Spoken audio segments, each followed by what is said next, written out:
Calvin Ricks is a Southside Baton Rouge OG. Calvin Ricks' name is mentioned in some of Lil Boosie's most popular tracks like Bankroll and One Love.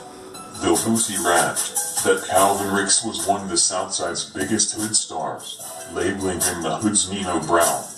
Lil Boosie also mentioned in one of his raps that Calvin Ricks was his role model, and was someone he looked up to growing up. Calvin Ricks made his mark in South Baton Rouge for being a street hustler, a businessman, and also his passion for nice cars. Calvin Ricks was in prison during the prime of Lil Boosie's rap career, but he eventually was released around 2012 or 2013, and was back home in Baton Rouge. The South OG still had major respect in the streets and had soldiers on his team. The hustler ambition in Calvin Ricks never left. After being back on the streets for a few years, he started his own business and opened a car shop. As Calvin Ricks was getting back used to his life as a free man, the Southside OG unfortunately ran into some more trouble. Calvin Ricks. Baton Rouge Police Narcotics worked alongside members of the East Baton Rouge Narcotics Division and SWAT to launch an investigation into alleged drug activities at two homes on 69th Avenue, and eventually arrested the three suspects involved. According to a police report, on February 1st of this year, a Baton Rouge police officer responded to a call of an overdose at a home within the 2000 block of 69th Avenue.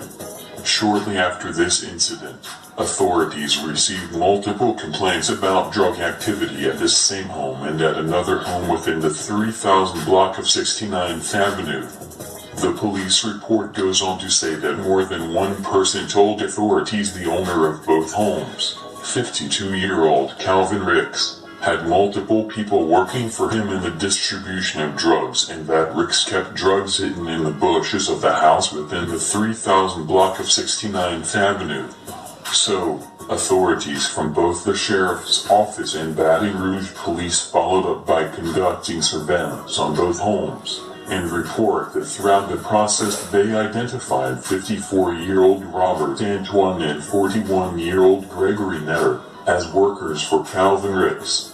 In an affidavit, investigators said they conducted undercover purchases of marijuana, heroin, and other controlled substances from Netter.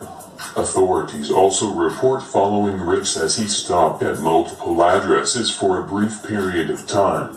Thereafter, Ricks drove to Auto World within the 6000 block of Plank Road and spent a good amount of time inside of the business. Finally, on May 5th, teams from the East Baton Rouge Sheriff's Squad, SWAT, and the Baton Rouge Police Department conducted a no-knock search at the home within the 2000 block of 69th Avenue and discovered a bunch of illegal drugs, drug paraphernalia, and over $1,000 in cash.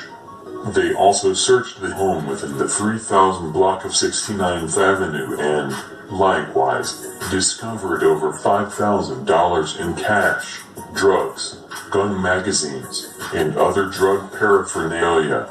Authorities also said that before entering one of the homes on 69th Avenue, they warned those inside to come out, and everyone except for Robert Antoine complied. Instead, they saw him appearing to pace back and forth from one room to another. They realized he was most likely hurrying to flush drugs down the toilet. In an affidavit, investigators indicate their assumption was correct, based on a recorded conversation between Antoine and Netter after they'd been arrested. While in the back of a marked unit, Antoine told Netter he'd flushed some of the drugs, and spoke about needing to let other people know they'd been arrested, so arrangements could be made. Investigators also report following up on what Ricks had been doing at the Auto World business on Plank Road, and say when they searched the business, they discovered drugs, gun magazines, and drug paraphernalia.